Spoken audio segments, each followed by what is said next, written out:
Ladies and gentlemen, we are back. I took a 3-day break from videos over the holidays. Hopefully all of you had a great Christmas Eve, Christmas, whatever you celebrate. I hope you had a great time. Spend it with some friends and family if you were able to, with what quarantine's going on in the world. It's a crazy goddamn time, but I wanted to take a break from all of that stuff and just talk about Warzone. No crazy edited videos, no story or anything like that. Just my opinion on the current state of the game. It's been a really long time since I've done this, especially with Warzone.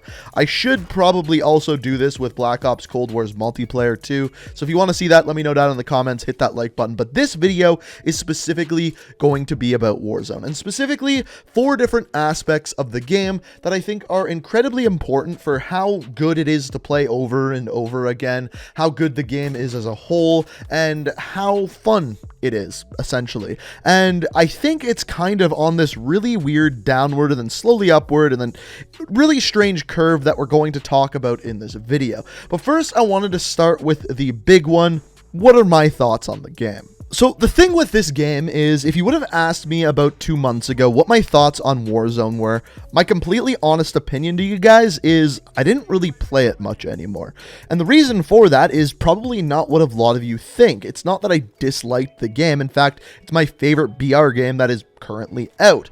The reason why I wasn't playing it much is because it was boring. Yeah, just plain out boring. And it wasn't because I wasn't winning games or anything like that. It's because every single game of Warzone, specifically on the Verdansk map that I would play, was incredibly similar. And I think what that comes down to is not the game itself, but rather the skill-based matchmaking. When every game that you play is against a very similar skill level to who you are, every single game plays out the same. For me, I either dropped at Boneyard or Superstore, and if in doing so, I either won my original gunfight there or lost it. If I lost, I went to the Gulag and then came back at a less busy location, fought back and pushed towards Superstore to kill the people who killed me at the very beginning. There was probably someone camping on the apartment building that everyone calls Virgin outside of Superstore. You either kill them or they snipe you from the very top, and it's rinse and repeat over and over and over again. If you win that original gunfight, you come out on top, you get your loadout, you fight a couple more teams, you push to high ground.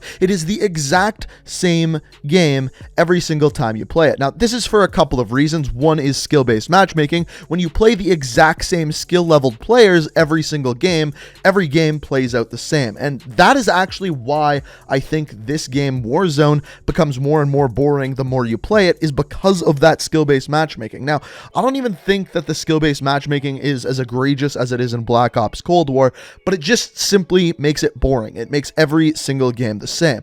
Now, the second part of this is the fact that the game is essentially the same as when it originally came out. Now, I have to praise the game for a second because I think it takes a lot of flack for the weapon balance in the game. Now, here's the thing with weapon balance in a Call of Duty game, and specifically a Battle Royale game. If all of the weapons were completely balanced, the game would be boring because there would be that one weapon that is slightly better that everyone kind of goes towards, which is kind of the kilo before Black Ops Cold War weapons were added into the game, and everyone would use it and it would be incredibly boring. However, the way that it's worked in Warzone is there was kind of like one gun that was top tier. At first it was like the M4, MP5, and then that gun would get nerfed or a new gun would come out, and that would be the Grau was really good. The Grau gets nerfed, the Kilo becomes really good. People discover the R90 Dragon's Breath. It's the most used gun alongside the Bruin. The Bruin gets nerfed. Then all of a sudden people go back to the Kilo, and then Black Ops Cold War weapons are added, and now everyone's on the DMR, the MAC-10, and the Diomedes Akimbo. So over the course of the game, the weapons that have been top tier have changed a lot, and the game takes a lot of flack for that because people say that the game has bad weapon balancing, and in that they would be right, but so does every game ever. There is always going to be that top tier weapon. Now, they have to keep that weapon in balance so it's not ridiculous. For example, the DMR right now is ridiculous. It's literally insane. Probably one of the best guns we've ever seen in Warzone, and it will get nerfed, and then another weapon will replace it, and that's always the way that it's going to be. Now, I do think that they could buff and nerf these a little bit more frequently so that we get a little bit more variance, but essentially every single season, basically every 2 months, we get a new set of top weapons. And when the game becomes stagnant, it's when they haven't changed the weapons in a long time. For example, the Kilo 141 and the R90 Dragon's Breath meta lasted for like 4 months, and that was too long. But for the most part, they do a pretty good job of switching up the meta of the weapons, and I have to commend them for that. I know some of you are going to disagree, but that's just what I have felt. But there is a reason why the weapon balance in Warzone is boring compared to a game like PUBG, Fortnite, or anything like that, and it's simple. It is loadouts. Because loadouts exist in Warzone and every single game you can end up with the same weapons, it gets boring a lot quicker because if you're at a top level, you literally have to use those top tier weapons to actually compete with other people. Now, because of that, it makes it so that every game is very, very similar.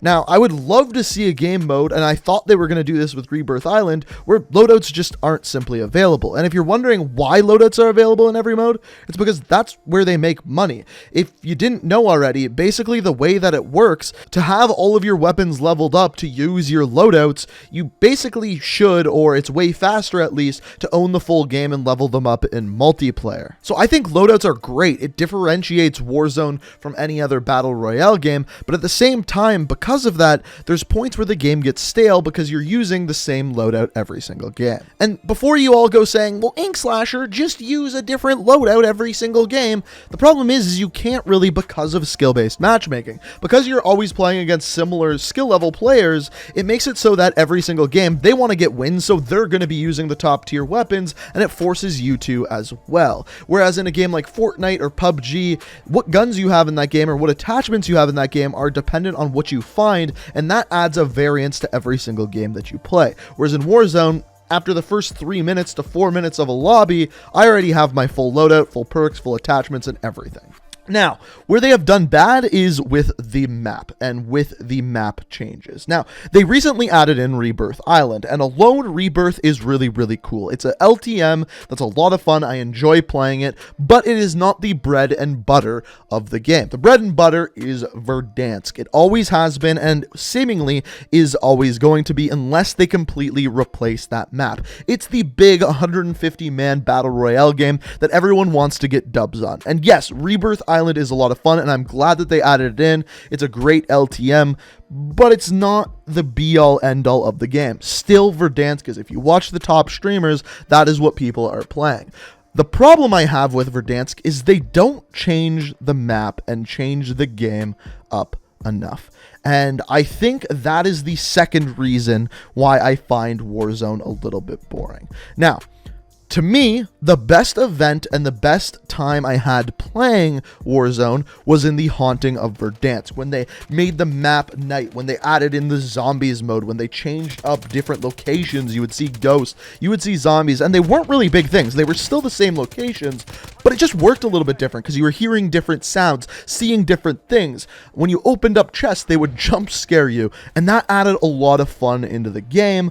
But it's one thing that they did almost over an entire year. The game has been out for about 9 months now, and at this time, you'd think that we would have seen more changes. Now, don't get me wrong, they've added things like they've opened up Stadium, they've added in subways, but if you just went and looked at an overview of the map, it would look identical to how it did when it first launched 9 months ago. And I think that they are missing a very, very big opportunity with this map. If you just remove a location or do honestly what Fortnite did. I hate to say this, I wasn't a Fortnite player, but Fortnite does their events so much better than Warzone. I think Call of Duty and Warzone is getting better with it, like adding in the cutscene that we recently saw, but they need to like bomb locations, get rid of them, add something new there.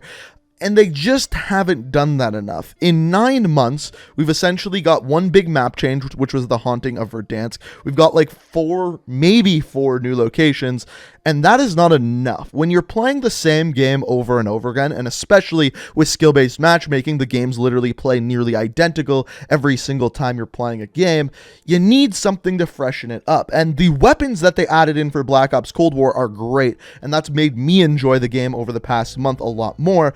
but I'm still wanting to go to new areas. I've been to Superstore a million times, and I'd love to go somewhere else because that's where people go off the original drop. But it's not like that because everyone's the same skill level, and everyone knows that Superstore has some of the most money and the most people go there, so that's where it's the most busy. So if you want to get high kills, that's where you go. So that's why every single game people go there. But if a new location's added in that has more money, more people go there, it would totally change up the way things played, at least for a while, until that skill-based matchmaking kicked in again. So, to summarize this, I enjoy Warzone. It's my favorite battle royale game, and currently it's my favorite part of Call of Duty. I enjoy playing it, I enjoy streaming it, and it's always a good time. But I think there are some things holding it back. I think we need more map changes, more of these crazy events. And the one thing I will say is, in the Haunting of Verdansk, the one thing that they did is brought in pop culture icons, specifically scary movie icons. We had Jigsaw, we had Leatherface, everything like that. And that brings a lot of people to the game. It's a free-to-play game. When they see that their favorite movie is then inside a game, they want to go and check that out. And Fortnite does this to a huge extent. They've had Master Chief, they've had the Avengers, they've had like all of these icons that bring people to the game. And I think, yes, it will cost Activision money to pay for the license for those kind of things, but it's something that I think in the long run will make them a lot more money if they incorporate that. And this brings me to my final point. And this is one that the Call of Duty community has argued about for a very long time. And that is realism versus fun. So, a good example of this is Modern Warfare compared to Black Ops Cold War. Modern Warfare is probably the most quote-unquote realistic game we've had in a really long time. Yeah, it's not 100% realistic. I know there's a lot of stuff that isn't in there. But as a kind of milsim shooter for a Call of Duty game, that's as close as it gets. The rest are arcade shooters, and when we look at Black Ops Cold War, they have already added in ridiculous things. There is zombies, but I love that fun factor, and I love that Treyarch does this. With the Haunting of Verdansk event, that is the most towards the fun element of the game that Modern Warfare went, and that is the most fun I had with the game. And yes, they added in ridiculous skins like Jigsaw, for example, that are not traditional Call of Duty or not traditional military whatsoever, but I would be willing to bet that that was probably one of the most top-selling bundles in the game.